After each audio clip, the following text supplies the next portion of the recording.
Ah non, non, non, non, la route du Rhum, on s'en fout pas.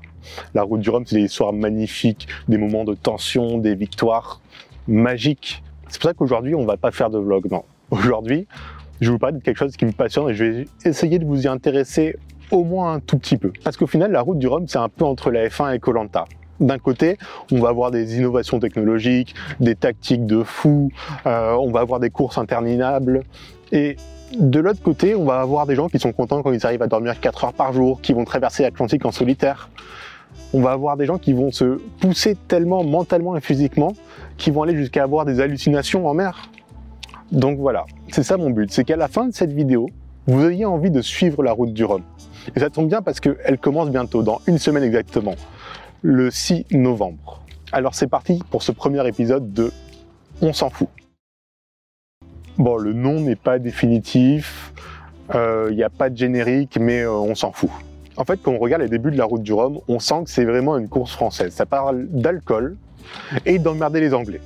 En gros, si on revient un peu en arrière, dans les années 1970, il y avait une course très connue qui avait lieu tous les 4 ans et qui faisait traverser l'Atlantique. Ça s'appelait la Star, c'était une course anglaise. Attendez, j'ai le nom. Star, ça veut dire Single Handled Transatlantic Race. Sauf que en 1976, il y a une édition où beaucoup de Français participent et un Français assez connu gagne, Éric Tabarly justement.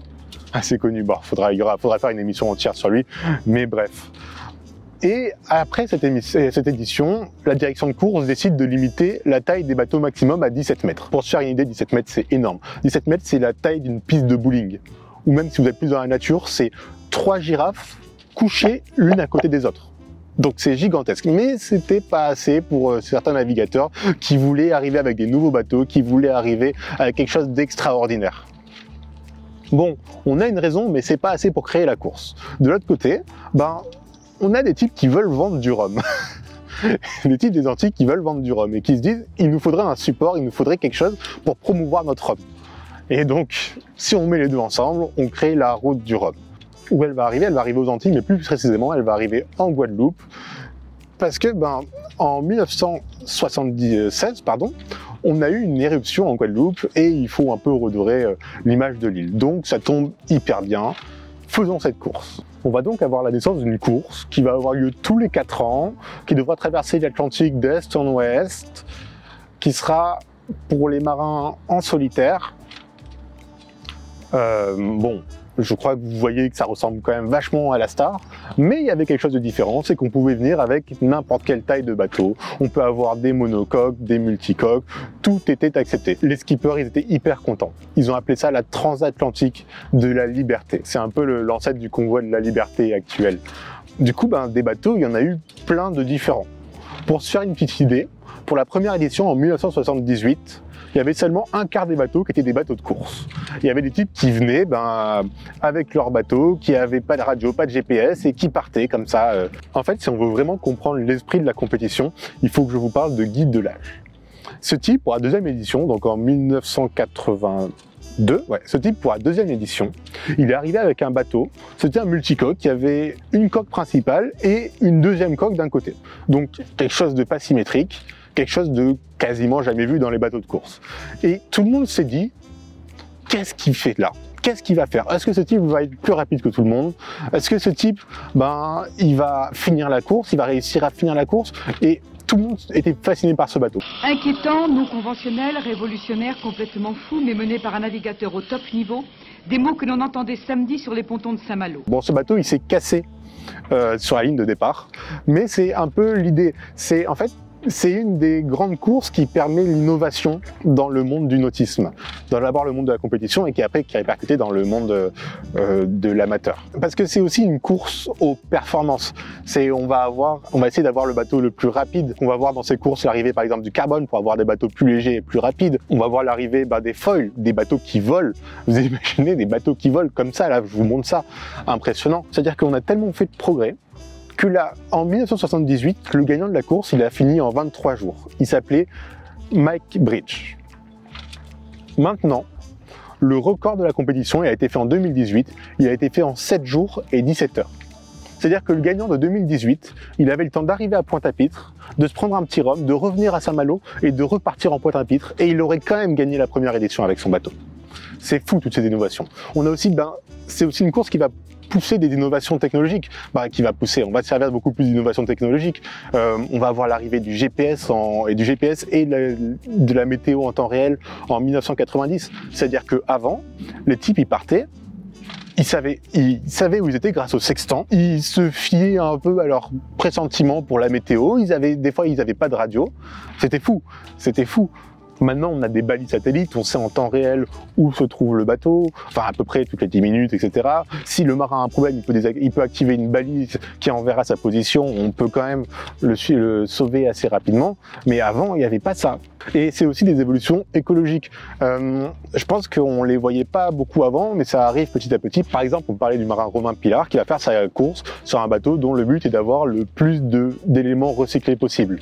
C'est-à-dire que quand on peut récupérer quelque chose, on ne va pas le refabriquer. Et au bout d'un moment, on commence à avoir tellement de bateaux différents qu'il faut créer des catégories. Parce qu'on s'est rendu compte que, par exemple, les trimarans, ils vont être beaucoup plus rapides que les monocoques. Et donc, c'est pas très intéressant pour un monocoque de conquérir contre un bateau qui va forcément gagner. Donc, on va avoir plusieurs catégories qui vont arriver. Là, je vais vous présenter très rapidement. Peut-être qu'on fera un épisode dessus si ça vous intéresse, n'hésitez pas à me le dire. Mais bon. On a donc déjà la classe ultime. La classe ultime, c'est un multicoque, donc en général trimaran, qui va faire 32 mètres sur 23. Donc c'est la taille. En fait, voilà, vous voyez un terrain de basket. Vous en prenez un deuxième. Vous collez les deux terrains de basket. Vous enlevez 5 mètres d'un côté et vous vous dites « Ah, mon bateau, il n'est pas assez long. » Et vous rajoutez 2 mètres de long. Voilà, ça c'est la taille d'un bateau qui est géré par une personne, d'un ultime. Ça, c'est les ultimes. On a d'ailleurs la classe Ocean 50, qui est donc aussi des multicoques, mais de 50 pieds. Donc 50 pieds, c'est 16 mètres. C'est moins impressionnant, mais c'est quand même des bateaux de 16 mètres. D'ailleurs, on a la classe des IMOCA. Les IMOCA, il y a tellement de choses à dire. C'est les bateaux du Vendée Globe. C'est des bateaux monocoques de 16 mètres à peu près aussi. Franchement, ça c'est pareil, il faudra un autre épisode dessus, c'est tellement intéressant. Voilà. Et derrière, on a les classes 40 qui sont des bateaux pareil, un peu plus petits, toujours à gérer à solitaire, qui sont à 12 mètres 50 je crois, c'est ça, à peu près 12 mètres 18, ouais, les classes 40 que vous voyez ici. Et derrière, tous les bateaux qui rentrent pas dans la catégorie, qui font plus de 12 mètres quand même, ils ont deux catégories, la robe mono, donc pour les bateaux monocoques, et la robe multi pour les bateaux multicoques. En fait, je pense que si la course est autant réputée, c'est parce que c'est une course spectaculaire, et malheureusement, c'est aussi une course dangereuse. Des personnes qui partent tout seuls pour faire plus de 6500 km, c'est dangereux. Je suis par exemple obligé de vous parler du drame qui est arrivé lors de la première édition. Le 16 novembre 1978, à 4 h du matin, il y a un appel radio qui est fait. Je suis dans l'œil du cyclone. Il n'y a plus de ciel, tout est amalgame. Il n'y a que des montagnes d'eau autour de moi. Voilà. Cet appel à la radio à 4 h du matin est le dernier d'Alain Colas. Il n'a jamais été retrouvé, ni lui, ni son bateau.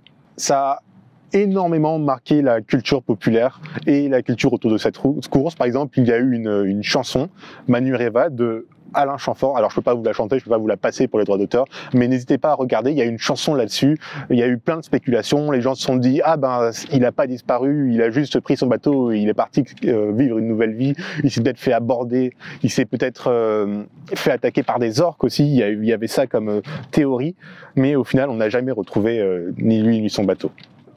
Alors on va se dire que c'est quand même plus sûr maintenant, de nos jours. Alors oui, certes en 2018, avec toute l'électronique, etc., on a des bateaux qui sont plus sûrs.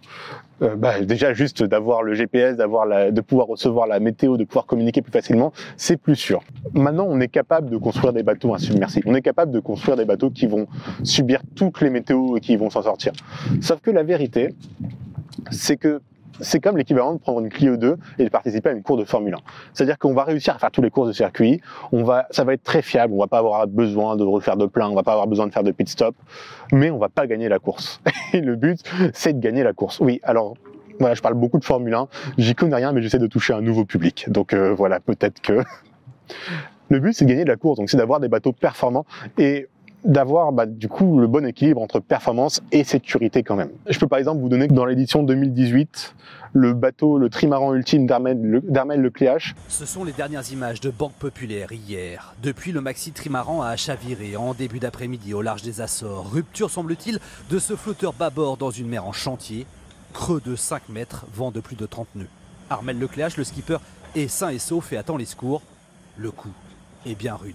Et donc on entend Armel Lecléache qui dit dans une interview que au moment où son bateau s'est retourné, il a dû rentrer dans son bateau par un hublot pour pouvoir contacter les secours. Une histoire de fou, et cette personne repart en mer pour cette édition. C'est-à-dire que il a frôlé la mort et ce type se dit c'est bon, on va repartir et je vais essayer de gagner cette course.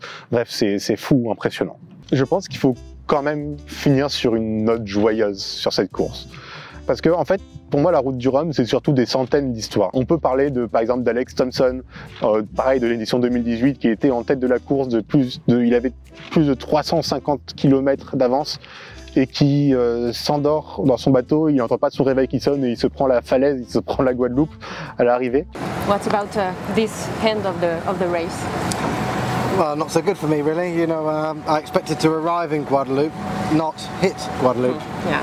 And you know, last night, early in the morning, I was a few hours from arriving at the island. I decided to take a sleep for an hour. I set the alarms. I put my shock watch on, and unfortunately, I didn't wake up. So I woke up, and unfortunately, I grounded the boat on the rocks, and nothing to do. On peut aussi parler, pareil, lors de l'édition, la dernière édition, cette course, cette fin, au bout de 7 jours de course, entre Francis Joyaux et François Gabard, où il y en a un qui arrive avec son bateau qui est cassé. Il a réussi à cacher que le bateau est cassé pour des stratégies pour pas que les opposants le sachent, mais il a ralenti. De l'autre côté, on a François Joyaux qui s'est approché un peu proche des côtes et qui s'est pris des filets dans ses safrans, et du coup son bateau est ralenti. Donc on a 2 bateaux qui sont ralentis. On a une course où les personnes sont arrivées après plus de 650 km de bateau et ils sont arrivés à quelques dizaines de minutes d'écart. C'est fou, c'est fou. En fait, il y a tellement de choses à raconter que je pourrais parler des heures sur la route du Rhum. Il y a tellement d'histoires. Chaque participant a son histoire à part, a ses motivations, a ses buts, et c'est ça qui est beau aussi. C'est des hommes et des femmes qui vont ou qui ont accompli quelque chose d'exceptionnel et quelque chose qui fait rêver. Alors, franchement, je peux que vous conseiller de suivre cette route du Rhum le 6 novembre, mais aussi de regarder ce qui s'est passé avant. Je vais essayer de vous mettre plein de liens en description sur où vous pourrez suivre des articles qui pourraient vous intéresser, etc. Et voilà, n'hésitez pas à me dire si ça vous a plu. Ça change un peu du vlog, mais moi j'ai vraiment adoré faire toutes ces recherches, écrire tout ça. Donc franchement, dites-moi si ça vous a plu et si vous voulez que j'en fasse d'autres, ou si vous voyez des choses que je peux modifier. N'hésitez pas aussi à me suivre, à vous abonner, à me suivre sur les réseaux sociaux, sur Instagram. Marin du Dimanche sera normalement dans le week-end de la sortie. Il va y avoir quelques petites surprises qui vont arriver sur Instagram, donc n'hésitez pas à vous abonner. Et plus pour la prochaine vidéo. Voilà.